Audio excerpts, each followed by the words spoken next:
Okay, so now look, big fighters, big finish. And I want to say something. In the preview video we made, now the overall thing was that Sergei probably should have won on paper, but of course we play devil's advocate and we got to look at both fighters. I said it briefly in that video. I said Tom's hand speed, and I said this: Tom's record, realistically, he only got one loss.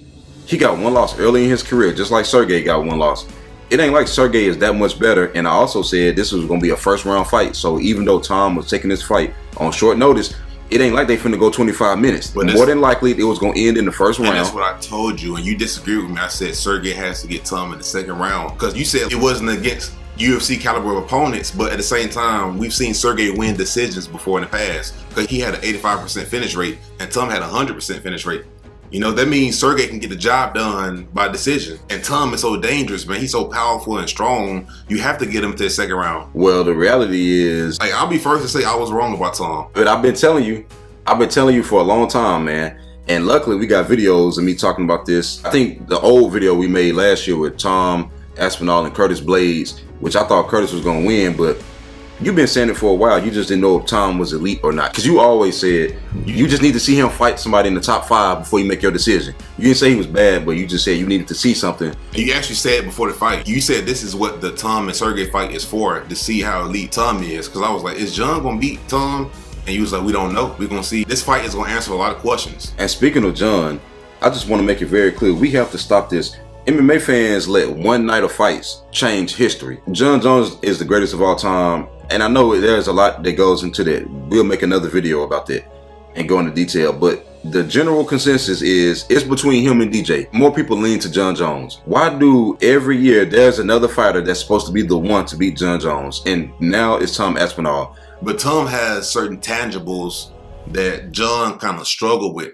Which the first being, and I'll be the first one to admit, and we said this back when Jon Jones fought Cyril Gane. I said, boy, the hands, other than that right hand that he landed on Cyril that seemed to be a little bit more powerful than we thought it was. Yeah. But other than that, Jon Jones looked like crap on the feet and he looked real slow. My thing with Tom is a fast heavyweight. His hands may not be as good as a Sergei or as, you know, somebody like that. Yeah. But his hand speed, and as big as he is, that is a big dude, and he is really fast. I think on the feet, that'll be problematic for Jon, truth be told, because with that much power. And the reach too, his reach 79, and Jon kind of struggle against fighters who are bigger, taller, and has more reach. We've seen it with Dominic Reyes. But Jon, he likes to be on the outside, he likes to be safe, he likes to be out of danger, and there's nothing wrong with that.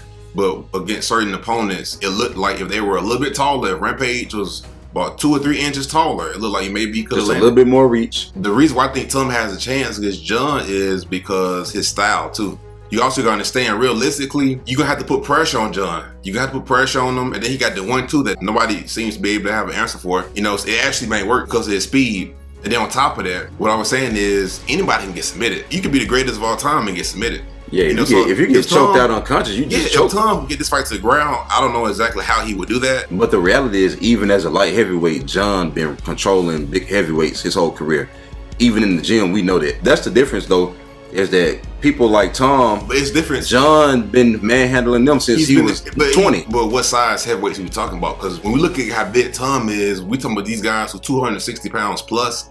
That's just a different weight class, and like say like a smaller heavyweight that's 240 or 235. It don't seem like it, but they're 15 pounds. I understand, but Tom is too. You know, I just think that Tom is really good and he deserved his moment for sure. I've been one of the first people to tell y'all about Tom, but beating Jon Jones, I gotta see it. I think it's just so many questions. Because the funny part about it, if Sergei had won, we'll be saying Sergei the one. That's why I can't take it serious. No, you see what I'm saying? Yeah. If Sergei had won, we'll be saying Sergei, he too big and Jon can't take him down and Sergei got the knockout power. We'll be saying the same thing. It's just by circumstance that Tom... That's why MMA math is so real, because I was thinking about this. I don't think Tom was going to beat Curtis Blades that night. And I think Curtis Blades to this day might be able to beat Tom. But you got to understand, Sergei didn't beat Tom. You know what I mean? So like, it's just how... It's That's funny. It looked like Curtis was about to knock Tom out. Yeah. And at the same time, Curtis got embarrassed by Sergei, but then Sergei got steamrolled by Tom. And it's just so hilarious because I don't think that Curtis Blades stand a chance against Jon Jones. MMA math in a nutshell. But at the same time, Tom did show that he got good chin. He got cracked early on. And he kept his composure. It looked like he was a little bit nervous at first, man. And then he got hit and he kind of woke up.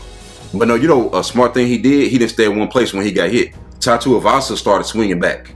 Who else? Derek Lewis. Well, we know what he gonna do. He gonna try to catch you coming in. He gonna try to pretend like he hurt and then catch you. Well, everybody else just went to sleep. You know, it looked like Sergei overly trained for the wrestling too, man. Because they say he brought in like some world class grapplers. It was 2 weeks. He might have slept on Tom Aspinall's hands a little bit. You know? But I told you, a lot of these fights, they got to the ground because Tom dropped people with a 1-2. It seems like whenever he landed a right hand, he knocked people out. Am I tripping? Bro, has he ever landed a right hand and people ate it? At the very least, he dropped them. Even if they don't get knocked out cold, they butt hit the floor. He might have been a nightmare for Francis too, man. I hate to say it, bro, but the power. Wait a minute, let's have a conversation. Clearly, Francis is better than Tom Aspinall. But at the same time, if he can land, he got punches changed. Remember I said that before the Sergei fight. I said the thing is, even though I think Sergei is a better fighter and a better striker, Tom has punches chance. I said even if Tom don't get the takedown, he still can land the right hand and do some damage to Sergei. And he said after the fight, he said, I've never been as nervous as I was against Sergei in no other fights. He said Sergei has power and I have power too. He said we both have power. So he was able to bank on that power. The only thing is, you're not going to land a 1-2 against Jon Jones, man. Because Jon Jones is going to be kicking that knee. But at the same time, he might though, man, because the speed kills. And we talking about heavyweights. We ain't talking about smaller weight classes. In smaller weight classes, they're all fast. And like welterweight and all that, they're all fast, bro. But the thing is, against heavyweights, bro, when you faster, you're more than likely going to land. Because it's about who can land that punch first. And obviously, the person with the speed, if they can land that punch first, they have a greater chance of that being the punch. You know. But it looked like Tom, he's getting away from the wrestling, man. Against Jon, you got to mix it up a little bit more. Oh, I think he did what he had to do that night. But make no mistake about it. If he had hit Sergei with that first 1-2, and let's say if the second one didn't knock him out, if you don't think Tom would have been trying to get a takedown to submit Sergei, you crazy. He definitely would have did what he had to do. But I'm talking about even against Jon Jones, because people say, oh, that's not possible. Didn't Gustafsson take down Jon Jones? But that was over 10 years ago, man. No, I'm saying, but nobody saw it coming. That's my point. But Tom Aspinall, his primary way to win is to get the fight to the ground, so you would have to look out for that. It's the hands that was the most shocking thing here. So my thing is, who's a champion? I don't know what's going on with this interim championship, man. It's Tom. Is Stipe next? Well, first of all, speaking of Stipe, let's talk about this briefly. Did you see the clip of him walking into the arena? No. He looked like he had hip replacement surgery. He was walking with a limp. Like an old man, huh? And I'm not trying to knock nobody. I hope he's healthy, but I'm just saying, there is no way Stipe Miocic was going to beat Jon Jones that night. It's impossible. I'm going to show you the clip real quick, bro, and just tell me if you think that he was going to win. Just rescue somebody from a flaming house. He's clearly injured. It's clear as day that he was injured or something. Bro, he was about to get steamrolled. Jon Jones probably could have fought injured and beat Stipe from what I'm gathering right here. Kicking them knees, bruh. Oh my God, this is going to be embarrassing, man. Okay, so I guess it's going to be Tom versus Jon, allegedly. Jon, allegedly, and once again, he lucked out. He avoided Francis Ngannou. And it's like, man, but at the same time, regardless, I don't think Jon should fight Tom. And I said this before, people can say, oh yeah, like he'll be ducking them, but you didn't achieve everything you need to achieve. Like Tom Aspinall, Jay Elton, these up and coming dudes guys are coming up. Streets. That's what I'm saying. These dudes are up and coming, man. They don't got nothing to lose, and they got everything to gain.